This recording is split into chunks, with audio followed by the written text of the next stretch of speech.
परिवार को सुधार पूर्वतन मुख्यमंत्री तथा आम दल नेता नवीन बाबूंकर निर्देश क्रमे आज विजु जनता दल गोटे टीम आज आसिकी आशीर्वाद साहर परिवार को भेटी ग्रामवासी को भेटी एवं स्पॉट इंक्वारी करते कौटी कौन घटना घटला कौन दाबी रही समस्त से गोटे कथा जदि इन्वेस्टिगेशन प्रथम 15 तारीख रु ठीक से पुलिस इन्वेस्टिगेशन करिथांता हुए तो आम पाखे आम माटीर पुआ आम डेलांगर पुआ आम पाखे था आशीर्वाद जी आम पाखे था कहीं प्रथम भी ग्रामवासी परिवार लोकंर संदेह थिला जे मेन आक्यूज रही किंतु कौन पाई पुलिस से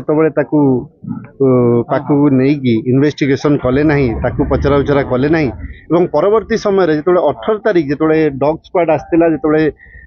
घर को जाइला स्पॉट को जाकि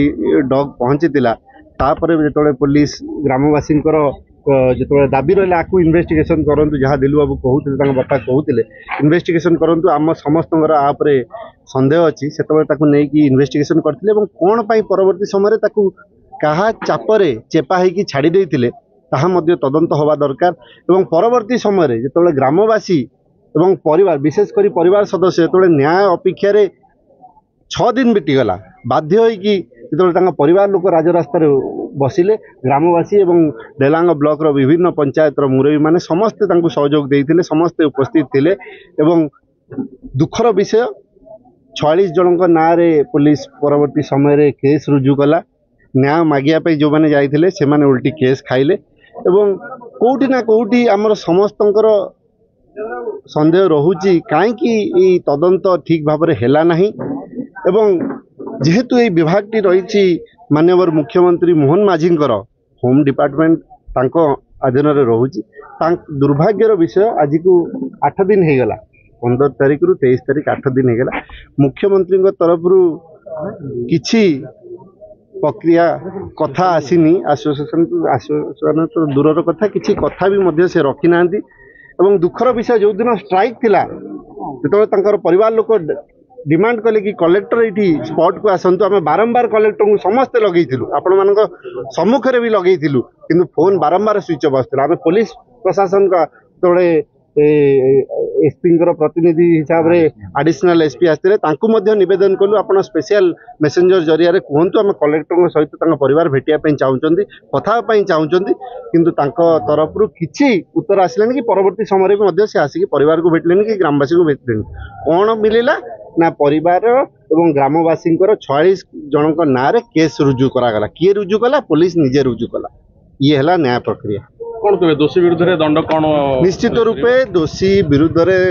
कठिन रु कठिन कार्यानुष्ठान नि जाऊ ताकू फांसी दंड दि जाऊ एवं या फास्ट ट्रैक जहाँ समस्ते कहते फास्ट ट्रैक पोस्को कोर्ट रे ये कथा को तुरंत विचार करा जाऊ एवं परिवार सदस्य को 1 कोटी टंका कंपेनसेशन से दिन भी मुझे 48 घंटा भितर या डिक्लेयर करंतु सरकार कि वर्तमान सुधा किसी सरकार तरफ प्रस्ताव उपर किसी कथा आसी ना ग्रामवासी परिवार लोक समस्त से दाबी थिला जो सब कलेक्टर थे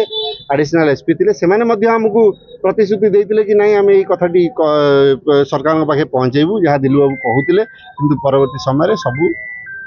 खुश हो आईन श्रृंखला परिस्थिति देखते आईन श्रृंखला परिस्थिति देखु दिन को दिन क्राइम रेट बढ़ी बढ़ी चली विशेषकर ये सरकार नूतन सरकार आसवा पर